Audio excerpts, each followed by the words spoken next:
Well, hello, that's me again. Oh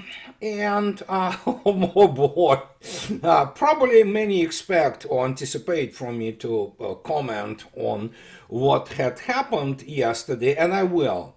But before I go, what you saw in the beginning of the video is just what I've been preaching non-stop. No doubt, I mean, for people who have no military background, for them, we seeing the essentially those funny little flying thingies and pretending that they decide everything on the battlefield, I want to reiterate again, they don't. They are a very important factor of the tactical battlefield, but in tactical battlefield, I'm talking about the so-called gray zones, which could be anywhere between, 100 meters to probably several kilometers. And yes, they are effective in stopping, for example, some tanks, but these are UAVs, and you see yourself, it's one of very many now countermeasures which are designed to stop all those cheap and multiple UAVs or drones, if you wish.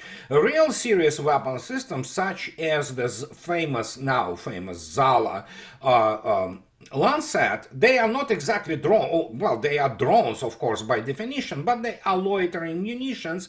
And when you look attentively at how the geraniums, which for some reason a bunch of the morons still continues to call them the Shahid drones, which have nothing to do with Iran, actually. But then again, for people who never even had the basic understanding of aerodynamics, it may come as a surprise, but this is what is happening on the battlefield, and as you can see yourself, there are a bunch of systems now being serially produced and which are used there to, well, to basically do what always happens, the fight between the sword and the shield. And guess what? In this particular case, this shield is working, it's working effectively, and that is precisely why many people who continue to pretend that, they know something about warfare and that the swarms of drones are going to, define the warfare, no, they're wrong. I mean, they will be part of it, and sometimes,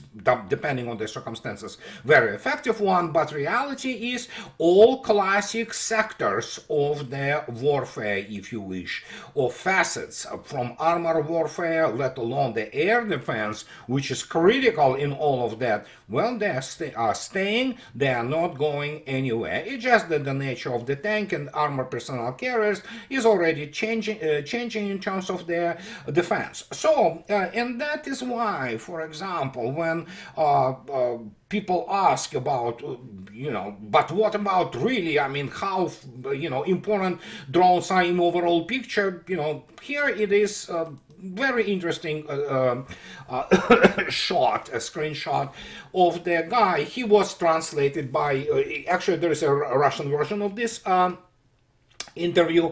He's one of the drone creators in Russia, and he actually stated that he's not very impressed by the US tech. And he, is pretty blunt. He says that the only thing which really worked on the special military operation out of the American tech is, of course, Starlink. Yeah, because Russians could have shut down that too, but in that case it would have been the casus belli, and that would mean war between Russia and United States. Nobody wants that. But, I mean, he's correct, and Russians are not very impressed by US tech, and with the exception of the Starlink, and he talks about that, yeah, essentially the leaders in the drones, specifically drones, are Russia, and as strange as it sounds, Ukraine, and he talks a lot about it. He doesn't put much faith into this switchblade thing, which is, oh my gosh, the marketing, the exaggeration, embellishment of all those beautiful, wonderful, per Mr. Trump American weapons. We know the result. It's not very good. But once I stated this, and we can go and take a look now at the tally for today, as horrible as it sounds. We have this. As you can see yourself, Ukraine loses during the special military operation. For today, it's around 1,300, significantly less or fewer numbers of UAVs, most of them, if not all of them, are shut down. Now we are going back to yesterday's update of our good friend Marat Khairulin with the situation on Konstantinovka, and as you can see yourself, it is literally like a calm everywhere. Those red arrows, attacks are ongoing everywhere, and so, well, it's pretty much tells you everything you need to know, because, well, how to put it mildly or politely, there is no chance for Ukraine to survive this in any normal state, which it's already virtual state, but militarily, yeah, it's over, really. It's just a matter of how fast Russians want to go, and as I am repeating it ad nauseam, Russians can go as fast as they want. It's just a matter of if they see the necessity and they decide to say, okay, we go into the big red offensives, but then again, there is no need to do that. And that brings us to conversation. And fact is, Trump and Mr. Trump and his administration, they are, in a sense, I'm not trying to tell you this in a very offensive way per se to Trump administration, by no means. But when it comes to special military operation, they are like leeches. And if you go yesterday well, you can go today, obviously, but if you go to my conversation between Colonel Daniel Davis and me, you will see yourself how we discussed the telephone call between Mr. Trump and Mr. Putin, and you will see yourself how Mr. Trump perceives reality. We discuss it there, and actually quite in depth, literally line by line, from Mr. Trump's well, you know, what claims, if you wish, about the situation. But Daniel Davis makes a very important note, if you wish. I mean, and he states that Trump promised to walk from all those negotiations. Remember, since April. It's more than a month now, and United States still continues to interject itself into what essentially the conflict which was originated in the United States, by the United States, and of the United States, and especially so when Mr. Trump came on his first term, and at his first term, and guess what? This is when the rearming of Ukraine and even closer association of Ukraine with NATO has unfolded. So in this case, this constant repeat that somehow there are red lines, there are no red lines. And despite the fact that Mr. Putin, which by the way looked tired, you will get tired when talking to Donny, after 2 hours, for crying out loud, he came out to the press and stated what we knew all along. And this is how it all unfolded, and Russians didn't budge an inch. If we go to our good friend Larry Johnson, you can see yourself that Larry summarized it extremely well, and he correctly stated about, when talking about this conversation, that Trump used a big tube of lipstick to describe the conversation, which that's what he does. He always does this. However, the Kremlin provided a more accurate account. According to the Kremlin's readout, Putin described the call as frank and substantive. It's a pigeon talk. It's Russian diplomatic talk that, well, we didn't agree on anything, pretty much. That's what it is. And so Russia continues to talk about, you know, readiness to work with Ukraine on drafting a memorandum for future peace talks. However, he declined to support U.S. proposed 30-day unconditional ceasefire, emphasizing that any ceasefire would require prior agreement on various unresolved issues. And basically, yeah, what are those unresolved issues? They are root causes, which are being, stated by Russians non-stop. And yeah, I use this Russian hyperbole about having a blister on the tongue from repeating them constantly. So in other words, Putin did not budge 1 inch in the Russian position he presented on 14 June 2024. Yes, absolutely. Root causes or, just our way or highway. And that's what Russians try to understand. Why Trump's still trying to play the mediator when United States is the belligerent. United States, as it exists today still, is the existential enemy of Russia and Russian people. And of course, I, again, go back yesterday to Daniel Davis and me talking about it, especially Trump's claims about Russian economy are laughable. It's unbelievable. Russians have a shortage of their labor force, real labor force with a high paying, and high tech jobs, precisely because of the sanctions, because of the import substitution programs. But Trump doesn't understand what is going on. He cannot. And so, as a result, we can go also to such people as Moon of Alabama, Bernard, and Moon of Alabama, states pretty much correctly that Ukraine negotiations still hover around its root cause. Absolutely. And Russian position is clear. Eliminating the root causes of this crisis is what matters most to us, period. Obviously, yes, I agree with him. New York Times play dumb. Washington Post plays dumb. They are not really news outlet. They don't have any kind of the serious analyst, militarily or political. For example, when he mentions David Ignatius, a CIA spokesperson at the Washington Post, how many people in CIA actually have a clear understanding of what is going on? And that will bring us a little bit down the road with what I was going to talk about actually last video. So Russians also, when Mr. Ushakov, when talking about the conversation with Mr. Trump, he explained that Putin told Trump about the prevention of the terrorist attacks near the Kremlin on the eve of Victory Day. The victory which United States won for everybody, and Russians took, this small little, sideshow part per Mr. Trump, and he said that in May attempts to commit terrorist attacks in the area of the Kremlin and Red Square on the eve of the celebration of Victory Day were thwarted in Moscow, as Russian President Vladimir Putin informed Donald Trump.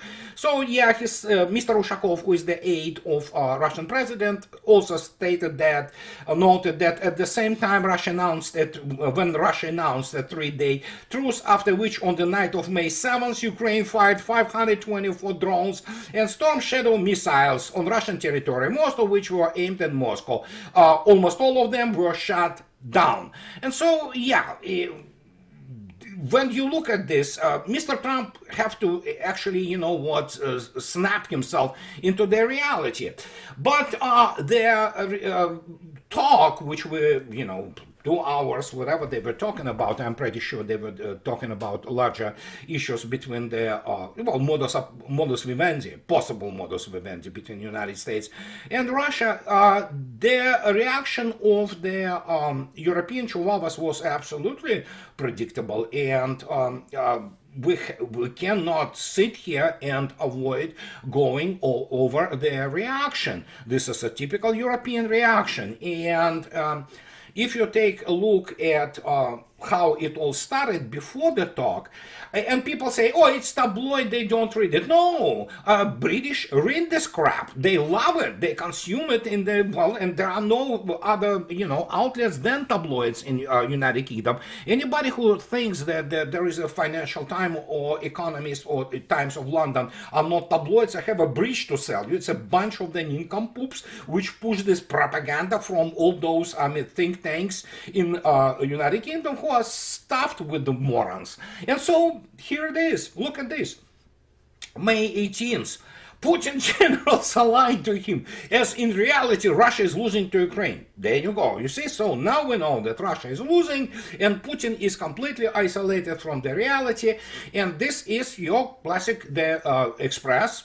And Russia has reportedly incurred approximately 1 million casualties since launching its invasion in Ukraine, leaving Russian President Vladimir Putin oblivious to the full extent of the losses his troops are facing. Yeah, obviously, yeah, that's United Kingdom media. There are no normal people who work in those media. And so according to Western intelligence, or rather lack of Western intelligence, and I'll be talking about it today, Putin may believe he is on the winning side due to his generals presenting him with an overly optimistic picture. and the war progress. So now we know. So as you can see yourself, per British media, Putin is obviously absolutely isolated. He doesn't know anything what is going on the battlefield. In reality, Russians are, well, retreating dramatically, and for some reason they constantly retreat to the west. I don't know, and they incur each day, basically they wipe out the brigade from the battle of Ukraine. But yes, they're losing. So as you already know it, it's, yeah, 100 million Russians, dead. I mean, so yeah, just that's your Western press. And it doesn't matter if it is the utterly, sewer tabloid like the Daily Express, or if it is some kind of more respectable, as they would say, media, which because, okay, Sky News yesterday, they have to go and out and state what I've been saying for years now of the special military operation. Ukraine war latest. No deadline for ceasefire talks, Kremlin says after Trump's call with Putin. Yeah, and Trump wanted to talk with Putin. And many people do not understand that the main actually news at that day was not the talk between Putin and Trump, which was, as they call, substantive, Vladimir Putin being polite man.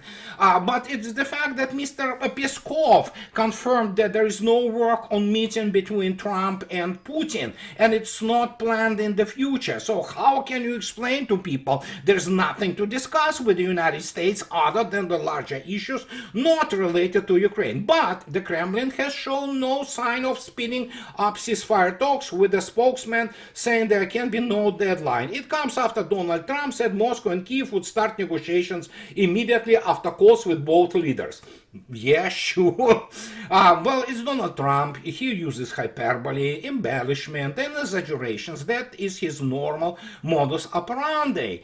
And it's not only him. We have, we have to grant CNN the status of the, they are fake news, no doubt about it. But in this particular case, as strange as it sounds, granted the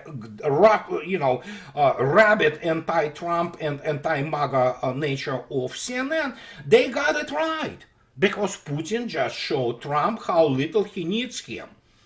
And this headline actually is correct, but it doesn't go far enough. Russia doesn't need United States at all. Russians view United States as belligerent. And in this case, I mean, the only thing Trump can do is to actually come to Putin and discuss. Either Russia provides the last chance for the United States and Trump for the off-ramp and save face in some sense, or, as I already stated, we discussed it with Colonel Daniel Davis yesterday, the whole thing continues. And if it's going to be the annihilation of the last of the mobilizational pool, which is already happening in Ukraine, and taking out whatever the NATO troops are there, and there are some, So, and the only thing is that I want to stress again that Russians do not want to govern this, whatever the remnants will be of this Ukraine thing, but they might be forced to do this. And this is the reality that Russians do not want. But, well, we'll see. What can I say? I am in no position to know anything about the what and how general staff thinks today about this whole situation, but it is of course general staff which provides, together with the intelligence services and Russian diplomacy, which provides necessary feedback, if you wish, or feed, which you would call, the intel, to the Russia Security Council, where main conclusions and main decisions are made. So, and here is what I wanted to finish to you last time, but I didn't have time. And I understand I pack my 30-35 minute videos with a lot of info. But this is absolutely critical to understand what is going on. And this is, and I spoke last time about U.S. Army War College publication, the Parameters. Parameters magazine is an important magazine, make no mistake. This is professional magazine, and despite the fact that you have sometimes some clowns periodically, putting up there some kind of the wet dreams, which they think somehow scientifically justified, for the most part, it's a very interesting magazine, and it also gives you, so to speak, the cross-section of the views among people, including among people who have the real influence on the decision makings and the thought process of Pentagon, for example, and even political level in the United States. And what I want to stress is, if people do not understand why I constantly refer to the special military operation as the finishing salvos of World War II, and why the U.S. Army doesn't really know what is going on. I mean, the top of it, for the most part, is very simple. Let me remind you what that is. You see, U.S. Army Center on Military History. It's a very well known organization. It's actually quite famous, and this is the United States Army Center of Military History. It's a directorate within the United States Army Training and Doctrine Command, TRADOC, so to speak. And as you can see yourself, it was formed in 1943. And when we talk about the history of the World War II, which essentially we continue today with the finishing salvos of the World War II, just on the completely different technological and economic foundation, if you want to see who wrote the history of the World War II, and especially about Eastern Front for the U.S. Army, I will give you again the names of such people like Chief of General Staff Franz Galder of Wehrmacht, obviously Mr. Hauser, Mr. Manstein, and people of this nature. Well, guess what? Have you read memoirs of the German generals? Of course, some of you did, but those who do not know, practically all memoirs are always self-serving. But self-servitude, the Wehrmacht generals actually reached the new absolutely cosmic altitude with their self-serving, when they essentially blamed everything on Hitler, and of course on the fact that Red Army essentially used 2 billion people.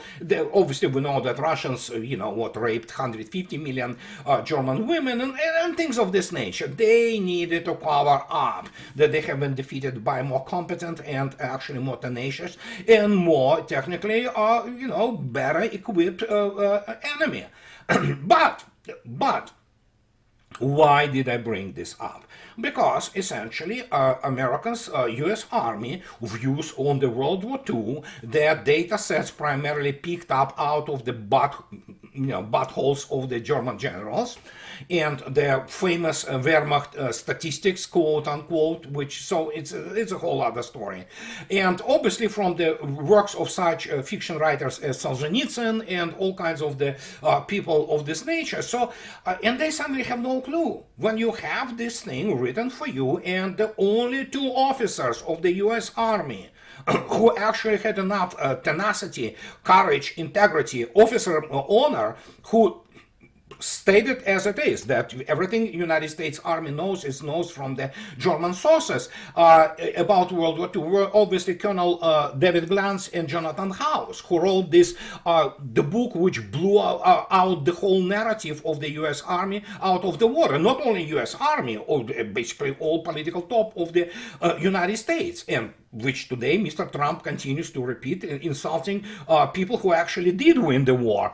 But here is what happens when you have those guys who not only wrote history for you, but they also wrote the field and operational manuals, created the defensive or offensive concepts for NATO and the United States. People say, oh, United States Army helmets look like all those helmets from Wehrmacht. They do, because they have been copied from them.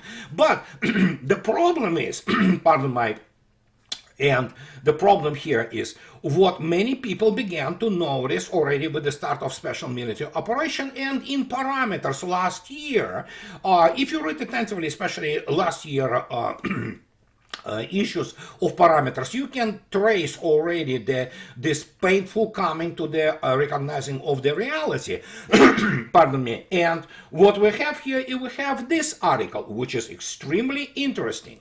And it has everything to do with Wehrmacht, and it has everything to do with Wehrmacht generals writing the World War II history for the United States Army. And it's called, as you can see yourself, it's issue March 7, 2024, U.S. Army War College publication. It's called The Art of Avoiding Strategic Miscalculation by Stephen Nutt. He talks about this using the Civil War and obviously George Cornwall and while, yeah, you can still use sparingly, obviously, historic, so to speak, analogies, he actually concludes there, and he goes there and concludes there, or make conclusions which are extremely important in relation to the reality. And explanation of why Mr. Trump finds himself where he finds himself and where Europe, while Europe is now doomed officially, and here it is. Even if available to senior leaders, strategic thinking assessments are often discounted because these inconvenient observations contradict orthodoxy. He talks about Lewis' example, demonstrate an effective way to increase the probability that valuable strategic insight will gain traction despite institutional barriers. Well, that's fine. The problem is institutional barriers in the United States cannot be overcome because the so-called foreign policy consensus is created by people who have no clue about anything. They don't know history of the World War II, which is primarily history by the loser side.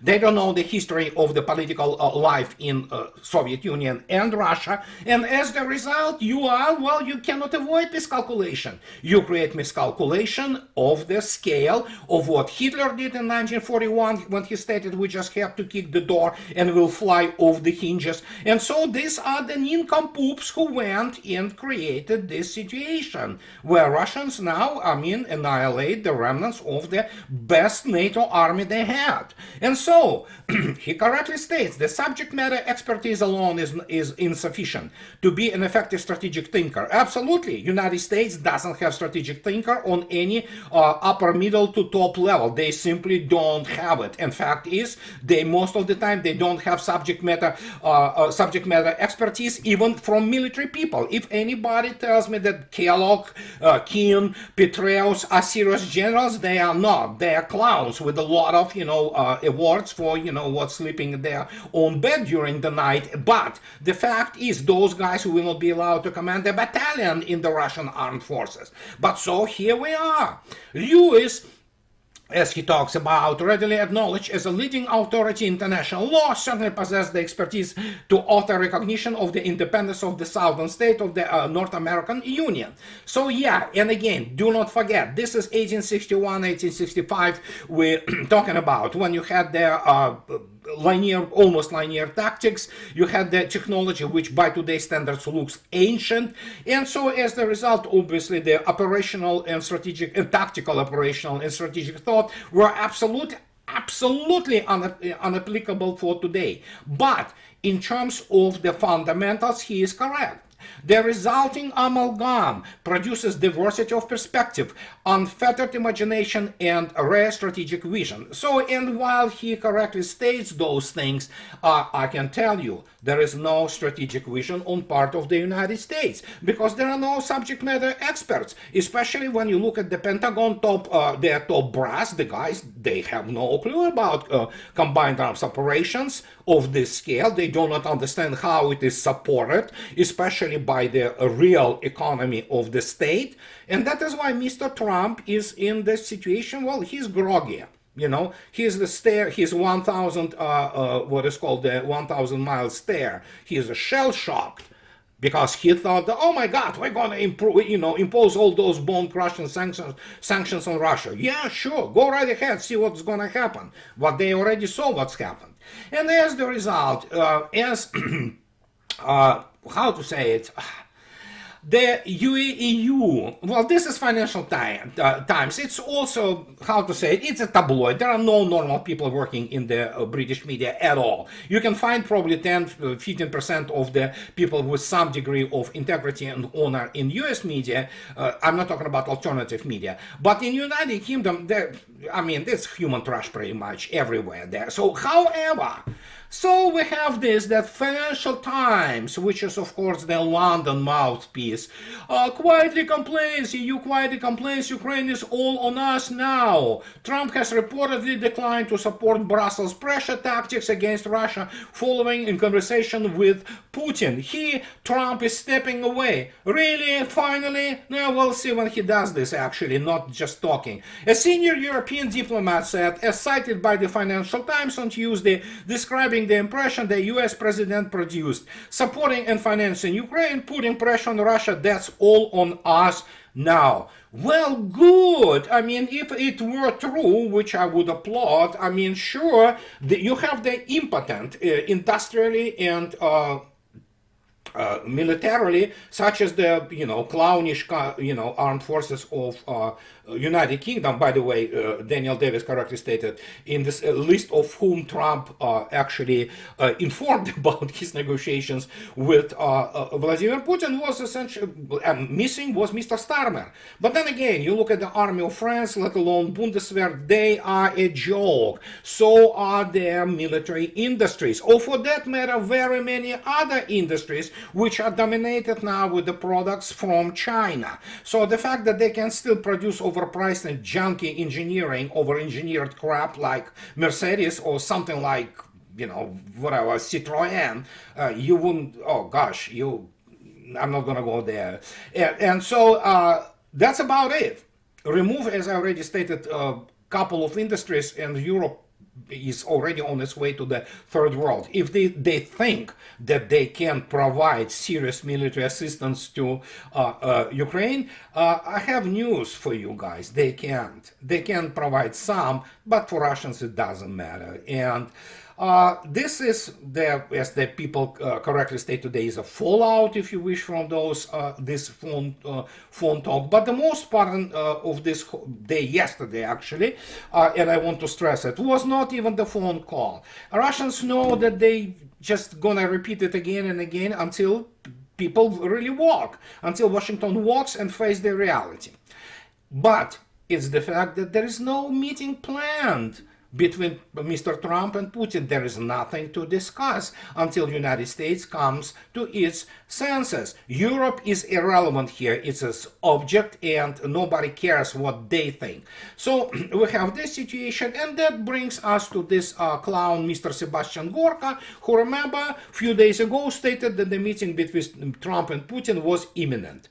Well, Mr. Trump has a lot of business to do at home. He has a lot of business to do in his own administrations, which a bunch of the neocons and crazies there, classic Trump administration, and he better get busy with that. If the United States wants to continue to support Ukraine, of course it's welcome, but yeah, I think United States military and table of organization of equipment has been humiliated enough in this whole war, if you wish. And so this is what I wanted to tell you today, guys, about.